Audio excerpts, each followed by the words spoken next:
হেমন্তের অরণ্যে আমি পোস্টম্যান ঘুরতে দেখেছি অনেক। তাদের হলুদ ঝুলি ভরে গিয়েছিল ঘাসে আবিল ভেড়ার পেটের মতন। কতকালের পুরনো নতুন চিঠি কুড়িয়ে পেয়েছে ওই হেমন্তের অরণ্যের পোস্টম্যানগুলি। আমি দেখেছি কেবল অনবরত ওরা খুঁটে চলেছে বকের মতো নিভৃতে মাছ। এমন অসম্ভব রহস্যপূর্ণ সতর্ক ব্যস্ততা ওদের। আমাদের পোস্টম্যানগুলির মতন নয় ওরা, যাদের হাত হতে অবিরাম বিলাসী ভালোবাসার চিঠি আমাদের হারিয়ে যেতে থাকে।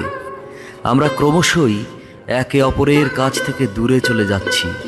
আমরা ক্রমশই চিঠি পাবার লোভে সরে যাচ্ছি দূরে।